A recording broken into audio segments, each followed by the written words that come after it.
Imaginez découvrir que tout ce que vous pensiez savoir sur votre foi a été construit sur des mensonges délibérés, des mensonges enseignés en secret dans les séminaires cachés au public, des mensonges que Baruch Spinoza, le philosophe juif néerlandais du XVIIe siècle, a méticuleusement documenté dans ses œuvres.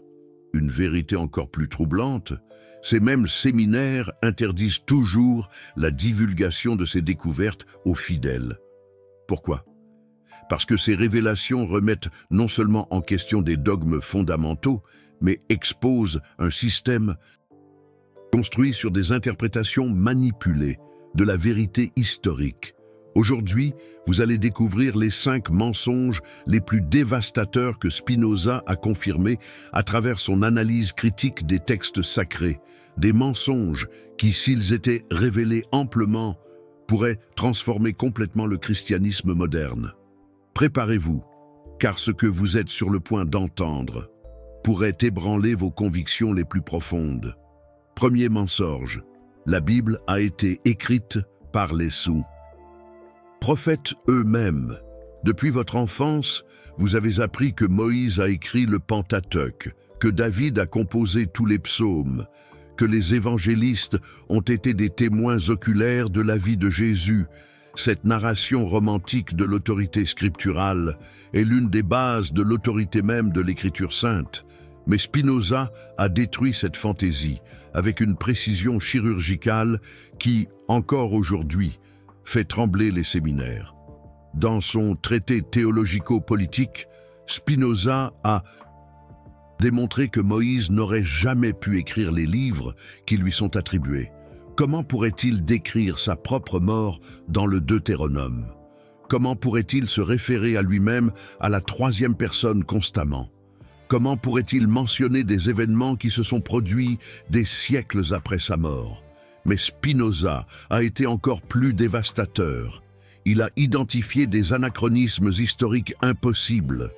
Dans la Genèse, Abraham rencontre des Philistins, mais les Philistins ne sont arrivés dans la région qu'au XIIe siècle avant J.B.C., bien après la supposée époque patriarcale.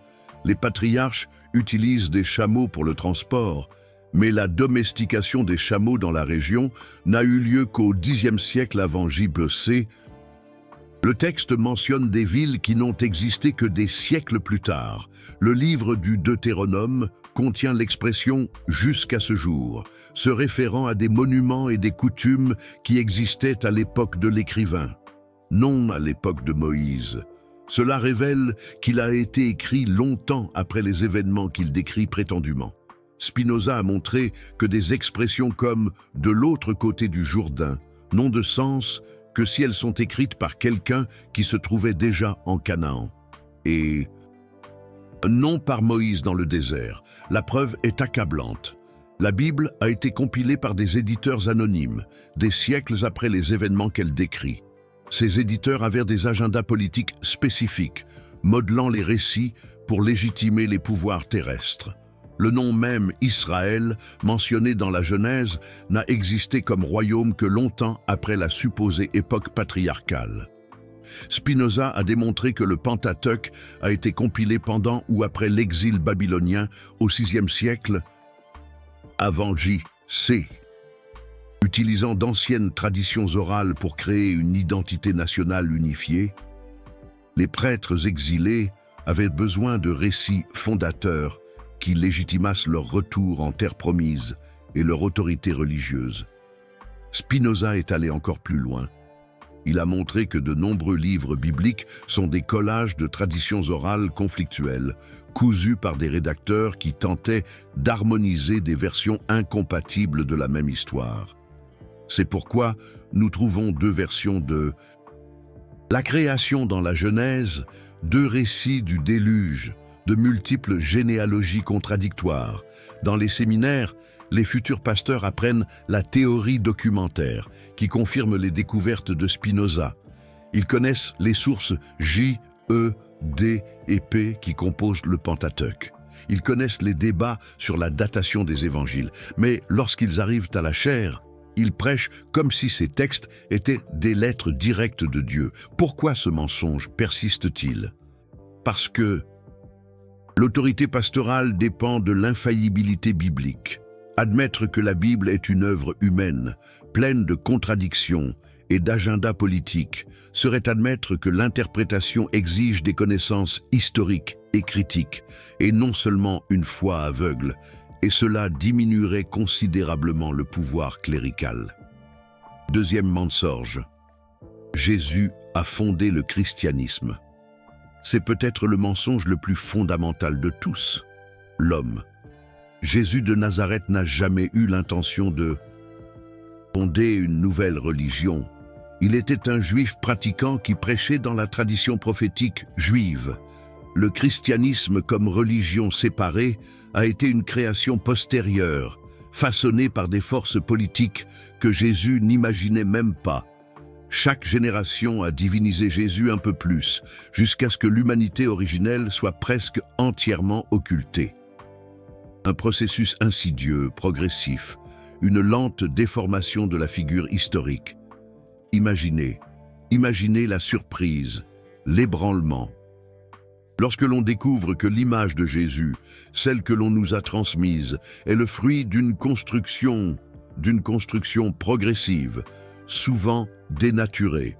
Mais lorsqu'il prêche, les pasteurs présentent Jésus comme s'il était descendu du ciel avec un plan prêt à l'emploi pour créer des églises chrétiennes. Une image simplifiée, une vision manipulée. Ils cachent le fait que le christianisme primitif était divers, avec de multiples interprétations sur qui était Jésus et ce qu'il représentait. Certaines communautés le voyaient simplement comme un prophète, d'autres comme un ange, d'autres encore comme une manifestation divine, une mosaïque de croyances, de perceptions, d'interprétations, un foisonnement de théologie. La vérité historique est gênante, car elle révèle que le christianisme institutionnel est une construction humaine postérieure et non un mandat divin. Reconnaître cela signifierait admettre que beaucoup de ce que les églises enseignent sont des interprétations spécifiques d'une tradition et non des vérités absolues dictées par le fondateur lui-même. Une vérité dérangeante, une vérité que l'Église a systématiquement cherché à dissimuler, à enfouir au plus profond de ses archives. Troisième mensonge, la doctrine de la Trinité est biblique. Aucune doctrine chrétienne n'est plus centrale et simultanément plus absente des Écritures originales que la Trinité. Spinoza, avec une précision chirurgicale, a démontré que cette doctrine complexe était un développement théologique tardif, forgé à travers des siècles de débats et décidé par des critères politiques et non par une révélation divine, une conclusion radicale, une remise en question fondamentale de la source même de la foi chrétienne. Le mot Trinité n'apparaît pas dans la Bible. Jésus ne l'a jamais enseigné. Les apôtres ne l'ont jamais prêché. Même Paul, qui a divinisé Jésus, n'a jamais articulé une doctrine trinitaire claire. Les passages utilisés pour défendre la Trinité sont des interprétations forcées de textes qui, lus dans leur contexte, signifient des choses complètement différentes. Des interprétations tendancieuses, des extrapolations abusives. Spinoza a montré comment les premiers chrétiens avaient des visions radicalement différentes sur la nature de Jésus. Certains étaient ariens, croyant que Jésus était subordonné au Père.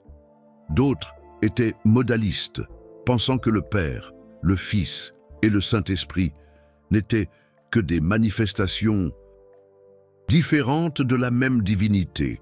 D'autres encore étaient adoptionnistes, enseignant que Jésus était un homme adopté par Dieu. Un éventail de croyances, de théories, de conceptions. Les documents historiques révèlent l'étendue de ces divergences. Les gnostiques avaient des dizaines d'évangiles alternatifs avec des christologies radicalement différentes. Les ébionites rejetaient complètement la divinité de Jésus. Les docétistes niaient son humanité. Les marcionites distinguaient entre le Dieu de l'Ancien Testament et le Père de Jésus. Chaque groupe avait ses propres écritures, ses propres traditions, ses propres interprétations. un véritable chaos théologique. Spinoza a observé que le choix de l'orthodoxie trinitaire était purement politique. Arius, le prêtre alexandrin qui niait la pleine divinité de Jésus, avait un soutien massif parmi les évêques d'Orient. Ces positions étaient bien fondées bibliquement. Jésus se soumet clairement au Père dans les évangiles, prie le Père, confesse. Son ignorance quant à la fin des temps, comment peut-il être égal au Père s'il lui est subordonné? Une question cruciale, une question qui remet en cause l'édifice même de la doctrine trinitaire. La doctrine trinitaire n'a pas triomphé parce qu'elle était plus biblique ou plus vraie. Elle a triomphé parce que l'empereur Constantin l'a approuvée au concile de Nicée en 325 après J. Ce ne fut pas un événement religieux mais politique. Constantin avait besoin d'unifier l'Empire par le biais d'une religion unifiée, et il a choisi la version du christianisme qui servait le mieux ses propres buts impériaux, une décision politique, une stratégie impériale. Mais même à Nicée, la victoire fut marginale. Le credo de Nicée original ne mentionne même pas le Saint-Esprit comme divin. Cette addition n'est venue qu'au concile de Constantinople en 381, après J. C. Et le langage utilisé, homoousios, de même substance, était de la pure philosophie grecque, complètement étrangère à la pensée biblique hébraïque. Les évêques orientaux ne l'ont accepté que sous la menace impériale. Une soumission forcée, une adhésion contrainte, la persécution des hérétiques ariens qui a suivi a révélé le véritable caractère politique de la décision. Des milliers ont été exilés, emprisonnés, tués. Des livres ont été brûlés. Des églises ont été confisquées. L'orthodoxie trinitaire a été imposée par la force impériale et non acceptée par conviction théologique, une vérité terrible, une réalité cruelle. Dans les séminaires, les futurs pasteurs étudient l'histoire des conciles. Ils apprennent les controverses christologiques. Comment la doctrine trinitaire a évolué à travers des débats philosophiques complexes, utilisant des catégories grecques étrangères à la pensée biblique originale.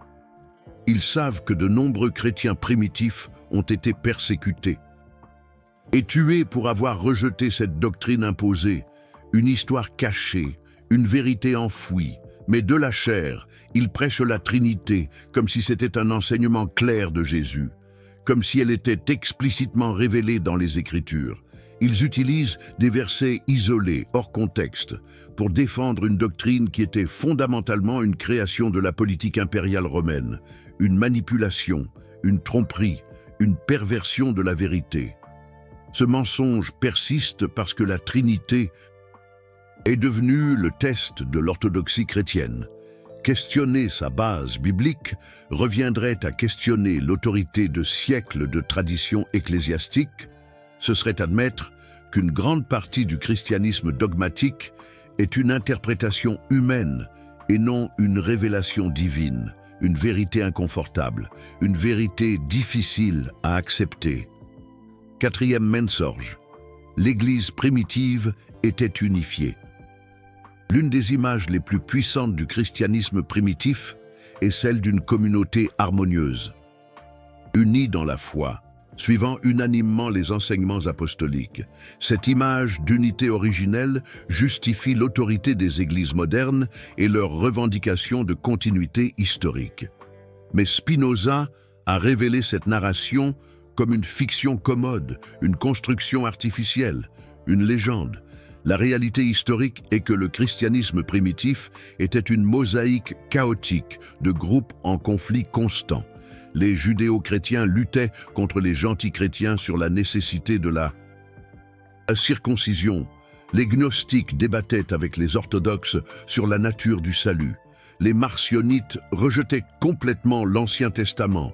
Les montanistes revendiquaient des révélations prophétiques continues, un véritable bouillonnement d'idées, de conflits, de divergences.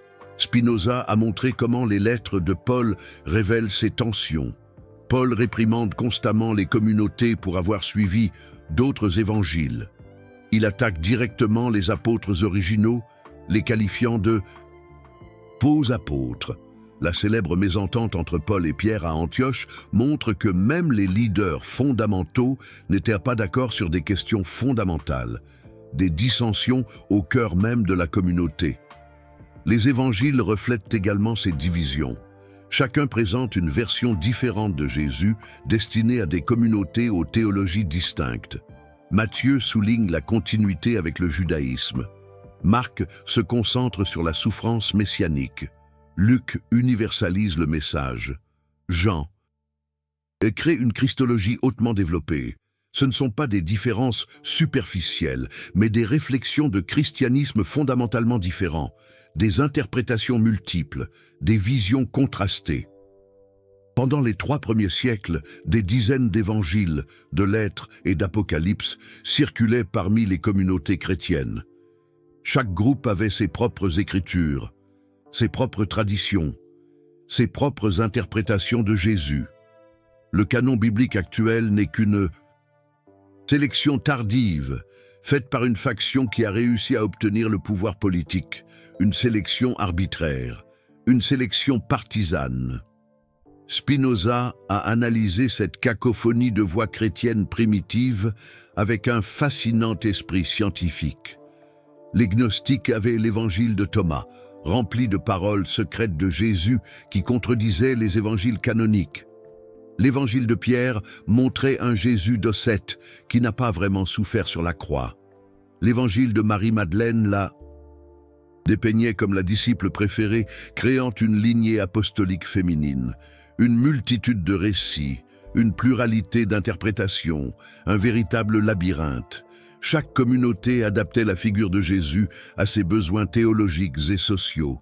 Une appropriation, une réinterprétation, une transformation, une construction, au service de ses intérêts. Les Ébionites, chrétiens juifs, considéraient Jésus comme un messie humain observant la loi. Les Marcionites, eux, rejetaient toute connexion avec le judaïsme, créant un Jésus étrangère, venu sauver l'humanité du Dieu cruel de l'Ancien Testament. Quant aux Valentiniens, ils élaborèrent des mythologies complexes où Jésus était un néon divin descendu pour révéler un savoir secret. Cette unité que nous connaissons aujourd'hui est un artefact de victoire politique postérieure. Constantin n'a pas choisi la version la plus vraie du christianisme, mais la plus utile à ses ambitions impériales, une religion unifiée, avec une hiérarchie claire, une doctrine fixe et une autorité centralisée étaient parfaites pour administrer un empire aussi vaste et diversifié. Les alternatives chrétiennes, avec leurs tendances égalitaires et mystiques, étaient politiquement inconvenantes. Dans les séminaires, les étudiants apprennent cette diversité primitive. Ils étudient les évangiles gnostiques découverts à Nag Hammadi. Ils analysent les différents courants du christianisme primitif. Ils comprennent comment l'orthodoxie chrétienne s'est construite par la suppression violente des alternatives. Ils découvrent aussi le caractère politique et non spirituel du processus de canonisation. Le Nouveau Testament actuel n'a été finalisé qu'au IVe siècle, choisi parmi des centaines de textes rivaux. Des critères comme l'orthodoxie apostolique était circulaire, apostolique était ce qui concordait avec l'orthodoxie déjà établie. De nombreux textes ont été exclus, non pas parce qu'ils étaient faux, mais parce qu'ils contredisaient la théologie dominante, mais dans les églises, cette complexité disparaît. Le récit se simplifie en une progression linéaire. Jésus a enseigné, les apôtres ont prêché. L'Église a fidèlement préservé le message. Toute divergence est présentée comme une hérésie postérieure, et non comme une preuve de la diversité originelle. Ce mensonge est crucial pour l'autorité ecclésiastique. Admettre que le christianisme primitif était diversifié et conflictuel reviendrait à admettre qu'il n'existe pas de version pure, originelle à restaurer. Il faudrait reconnaître que toute forme de christianisme est une interprétation spécifique et non la préservation d'une tradition unifiée. Cinquième mensonge.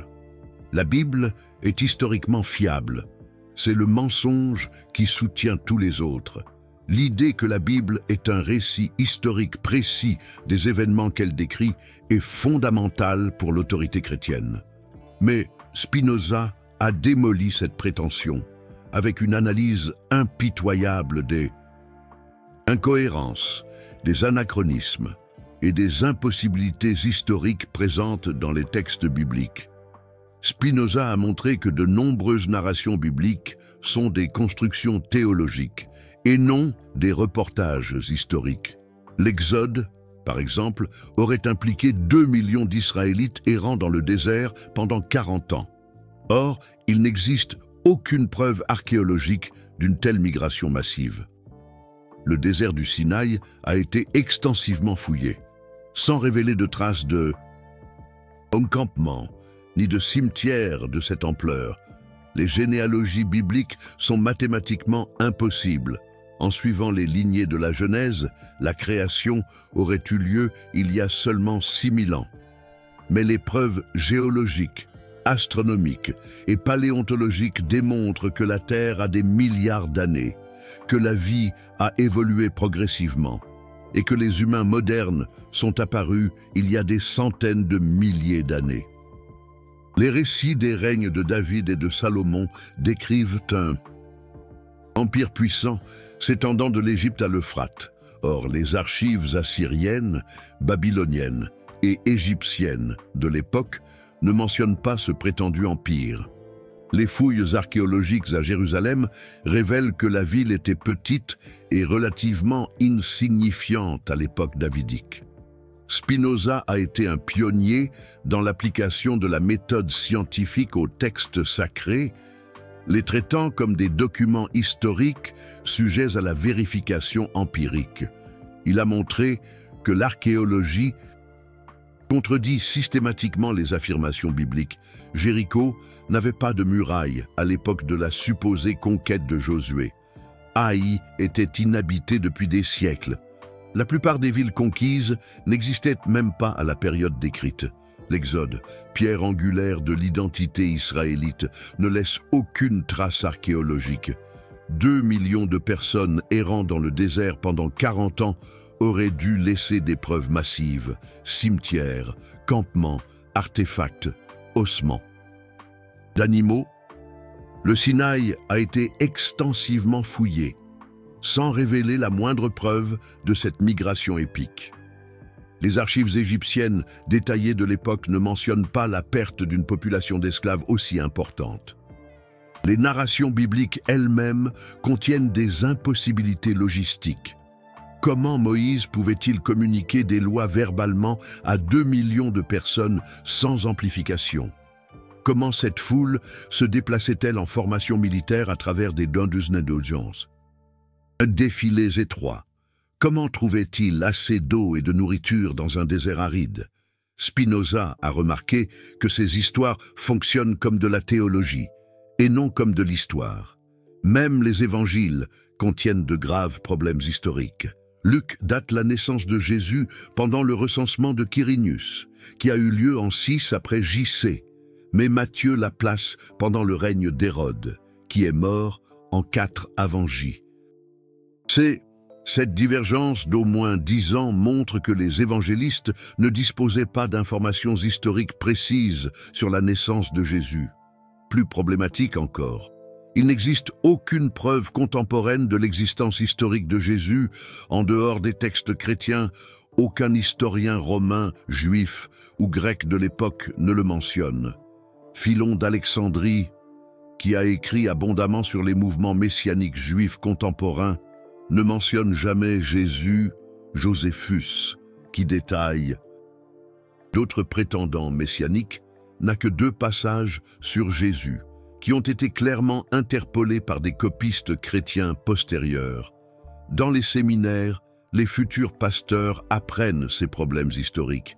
Ils étudient la critique biblique, l'archéologie du Proche-Orient, l'histoire ancienne. Ils savent que la Bible est une littérature religieuse et non une histoire moderne. Ils comprennent que ces auteurs avait des buts théologiques et non historiographiques. Beaucoup de professeurs de séminaire sont honnêtes sur ces limitations. Ils enseignent que la Bible est vraie au sens théologique et non nécessairement factuelle. Ils expliquent que les anciennes narrations religieuses utilisaient des méthodes littéraires différentes des normes historiques modernes, mais cette nuance se perd dans la prédication populaire. De la chair, les histoires bibliques sont présentées comme des événements littéraux.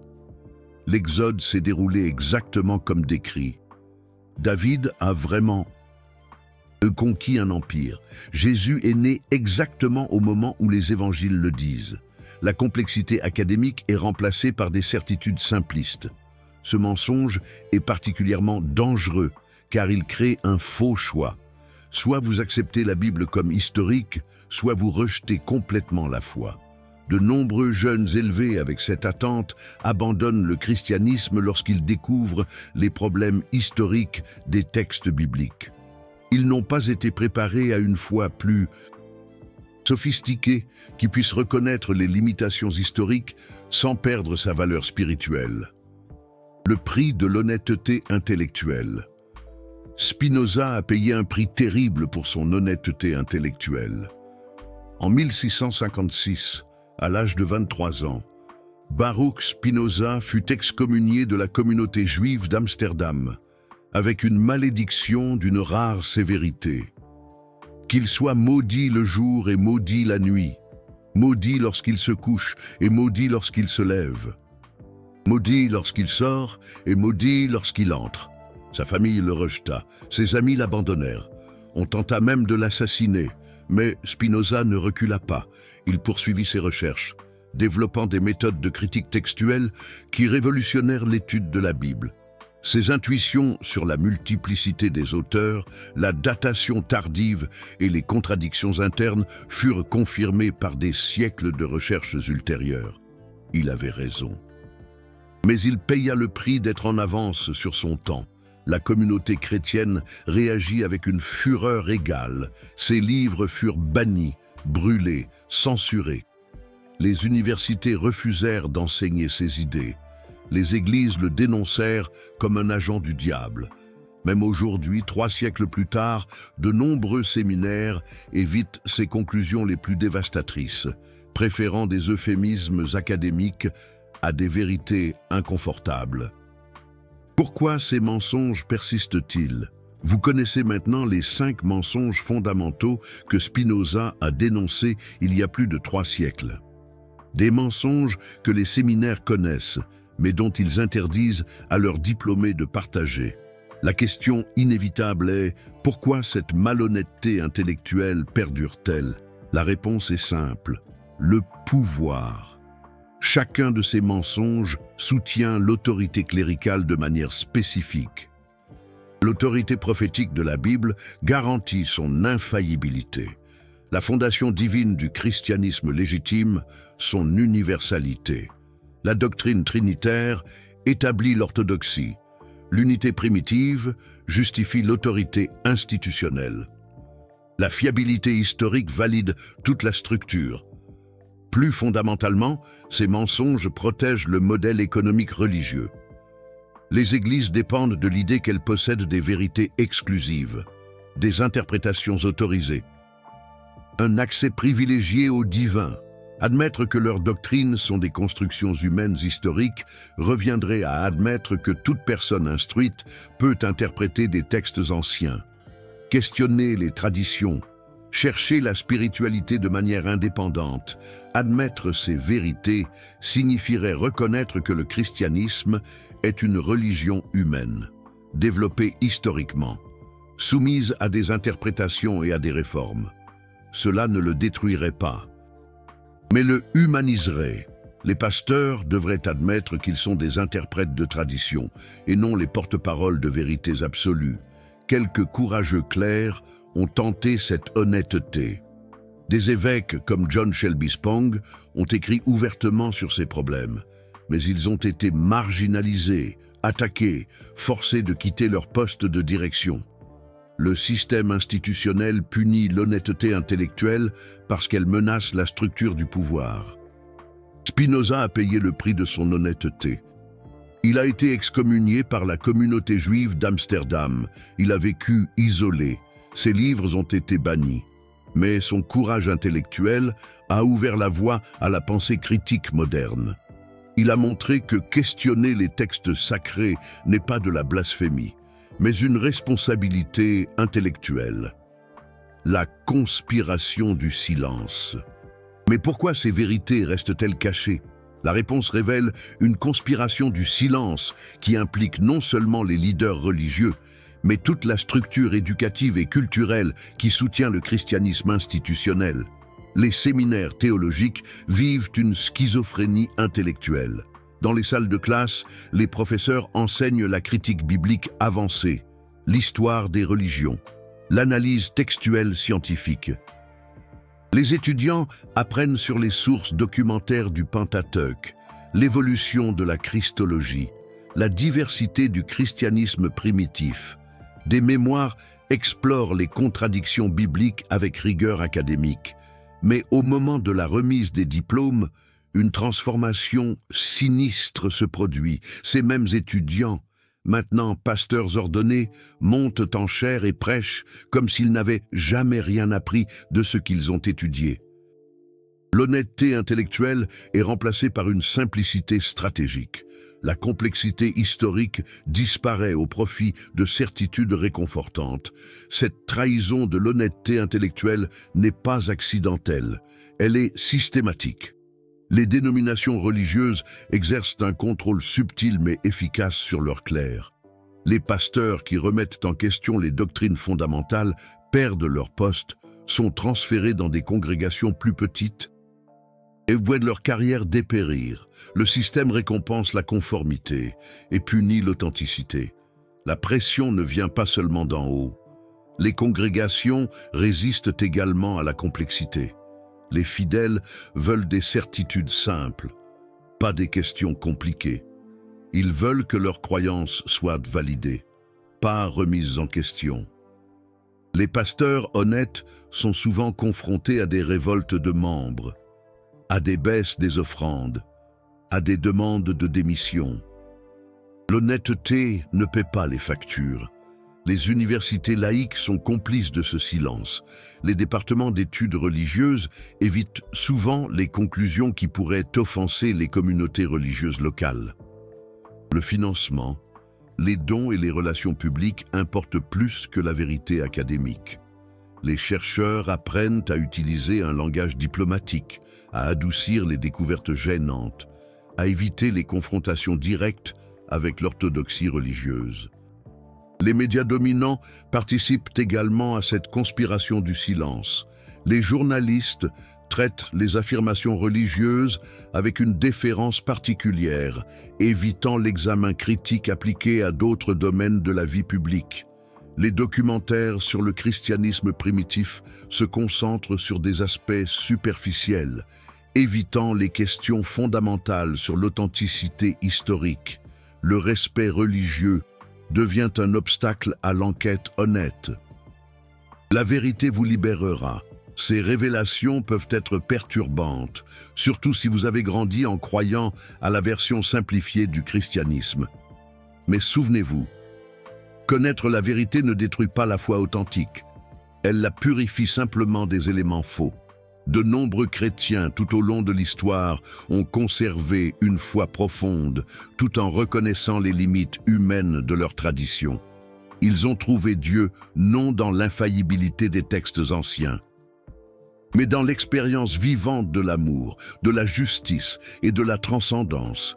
Jésus lui-même, selon les évangiles, a critiqué les leaders religieux qui privilégiaient les traditions humaines à la compassion authentique. Il valorisait l'honnêteté par rapport à la conformité, la justice par rapport à l'orthodoxie, l'amour par rapport à la doctrine. Spinoza n'était pas athée. Il croyait profondément à une réalité divine qui imprégnait toute la nature. Mais il rejetait les anthropomorphismes primitifs de Dieu et les manipulations autoritaires de la religion. Sa spiritualité était plus pure parce qu'elle était plus honnête. Imaginez ce que serait le christianisme s'il embrassait ses vérités au lieu de les cacher. Une religion basée sur l'honnêteté intellectuelle serait plus attrayante pour les esprits modernes. Une foi qui reconnaît ses limites historiques serait plus humble et plus inclusive. Une spiritualité qui admet les incertitudes serait plus authentique que le dogmatisme artificiel. Certains mouvements chrétiens tentent déjà cette honnêteté. Des théologiens progressistes écrivent sur le christianisme post-dogmatique ou la foi post-moderne. Des communautés émergentes expérimentent des liturgies qui reconnaissent des ambiguïtés bibliques. Des pasteurs courageux prêchent un Jésus historique, sans défendre l'infaillibilité scripturaire. Mais ces mouvements restent marginaux, car ils menacent des structures de pouvoir établies. Les églises traditionnelles les attaquent, les qualifient de libéraux ou d'hérétiques. Les fondamentalistes se mobilisent contre toute remise en question de l'orthodoxie. L'establishment religieux protège ses mensonges, parce qu'il protège son pouvoir. Vous n'avez pas besoin d'abandonner votre foi pour connaître ces vérités, mais vous devez choisir.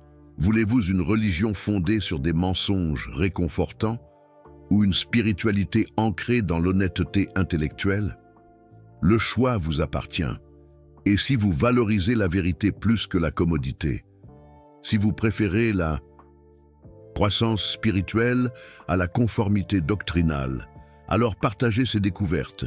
Aidez les autres à se libérer des mensonges que les séminaires perpétuent, car, comme l'a dit Jésus lui-même, la vérité vous rendra libre. L'héritage de Spinoza à l'ère numérique.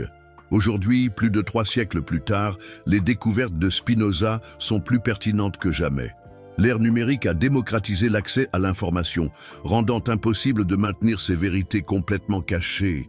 De jeunes connectés découvrent des contradictions bibliques sur des wikis, des débats théologiques sur des forums, des documentaires critiques sur des plateformes de streaming. Cette exposition provoque une crise de foi sans précédent. Des recherches montrent que chaque année, de plus en plus de personnes abandonnent les religions organisées, particulièrement dans les pays développés. Beaucoup citent les découvertes sur les origines historiques du christianisme comme des facteurs décisifs. La conspiration du silence s'effondre sous le poids de la transparence numérique. Mais cette crise est aussi une opportunité. Pour la première fois dans l'histoire, il est possible d'avoir des discussions honnêtes sur les origines religieuses sans craindre de persécutions physiques. Les communautés en ligne permettent aux gens de remettre en question les doctrines sans isolement social. La vérité n'a plus besoin d'être chuchotée en secret. Spinoza serait fasciné par cette démocratisation du savoir. Il rêvait d'une société où la raison et l'investigation critique seraient valorisées au-dessus de l'autorité et de la tradition. Internet réalise ce rêve, au moins partiellement. Chaque vidéo comme celle-ci, chaque article est scientifique partagé, chaque discussion honnête est une victoire sur l'ignorance institutionnalisée. Choisissez votre chemin. Nous arrivons à la fin de ce voyage à travers les mensonges que les séminaires perpétuent. Vous connaissez maintenant des vérités que beaucoup de pasteurs connaissent, mais ne partageront jamais. La question est, que ferez-vous de cette connaissance? Certains choisiront la négation. Ils rejetteront ces preuves comme des attaques contre la foi, se réfugiant dans des bulles de confirmation qui renforcent les croyances préexistantes. D'autres ressentiront de la colère d'avoir été trompés, abandonnant complètement toute quête spirituelle.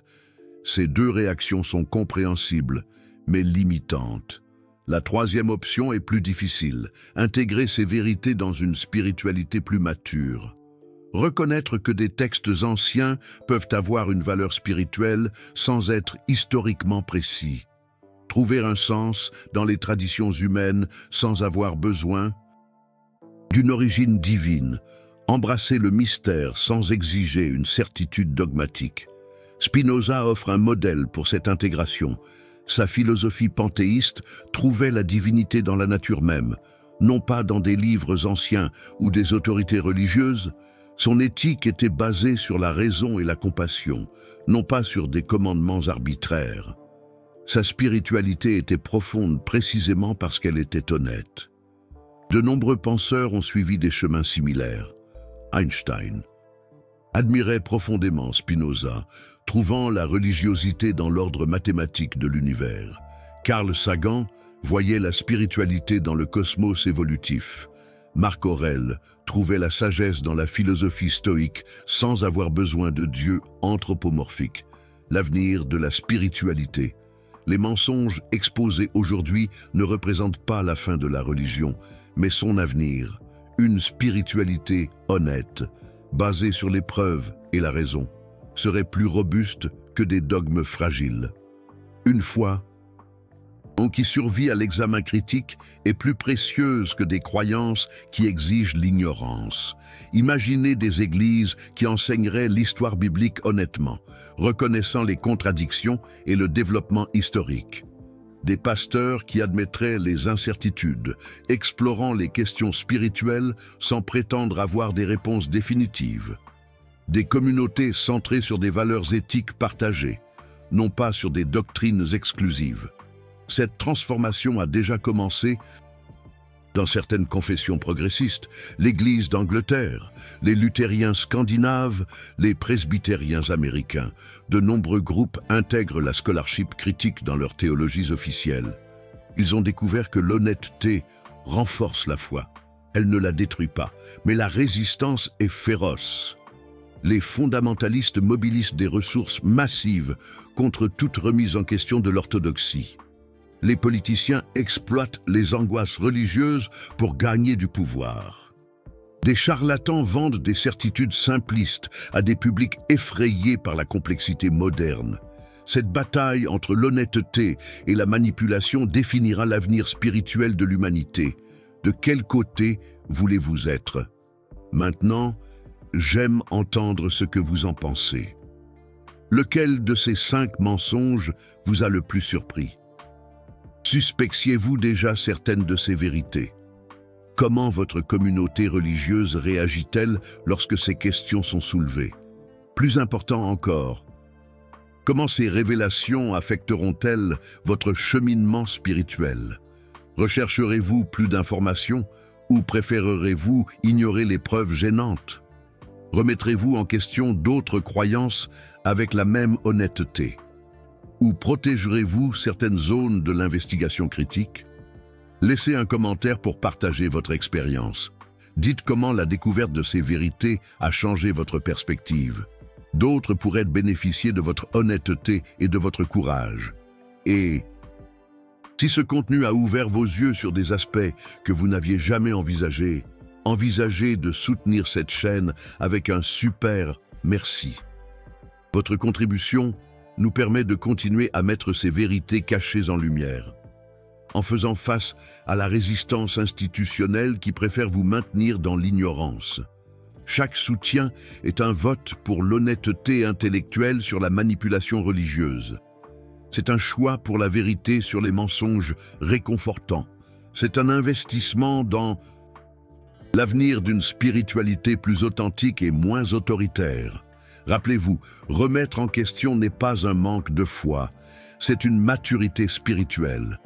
Et la vérité, aussi inconfortable soit-elle initialement, nous conduit toujours à une compréhension plus profonde et plus authentique de la réalité divine.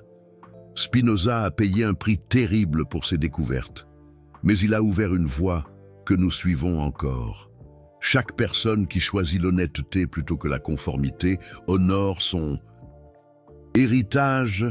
Merci beaucoup d'avoir eu le courage de regarder jusqu'à la fin. Abonnez-vous à la chaîne pour plus de révélations que les séminaires ne veulent pas que vous connaissiez. Activez la cloche pour être notifié lorsque nous publierons de nouveaux contenus qui remettent en question les orthodoxies établies. Et à la prochaine vidéo, gardez l'esprit ouvert et votre esprit critique. La vérité vous attend, mais elle exige du courage pour être embrassée. Imaginez, découvrir que tout ce que vous pensiez savoir sur votre foi a été sciemment bâti sur le mensonge. Des mensonges enseignés en secret dans les séminaires, cachés au grand jour. Des mensonges que Baruch Spinoza, le philosophe juif néerlandais du XVIIe siècle, a méticuleusement documentés dans ses œuvres. Une vérité encore plus troublante. Ces mêmes séminaires interdisent toujours la divulgation de ces découvertes aux fidèles. Pourquoi? Parce que ces révélations remettent en question non seulement des dogmes fondamentaux, mais exposent un système entier, un système construit sur des interprétations manipulées de la vérité historique. Un système dont les racines plongent dans les profondeurs du temps. Une toile d'araignée complexe, tissée de secrets et de manipulations. Préparez-vous à un voyage intellectuel intense, un voyage au cœur même de la foi, un voyage qui pourrait bouleverser vos convictions les plus profondes. Car nous allons explorer, à la lumière de la pensée acérée de Spinoza, les 5 mensonges, les plus dévastateurs qui minent le christianisme moderne. Ce sont des vérités que l'Église a systématiquement cherché à occulter. 5 mensonges qui, s'ils étaient révélés au grand jour, pourraient transformer à jamais notre compréhension du christianisme. Nous allons nous confronter à l'héritage de Spinoza, un héritage aussi audacieux qu'inquiétant. Un héritage qui exige de nous courage, lucidité et une profonde remise en question. Préparez-vous à la découverte de vérités longtemps enfouies, à la redécouverte d'une pensée critique essentielle, à la confrontation d'un système de croyances, avec l'outil puissant de la raison, Spinoza, un guide inattendu, mais terriblement pertinent pour notre compréhension du monde et de la foi.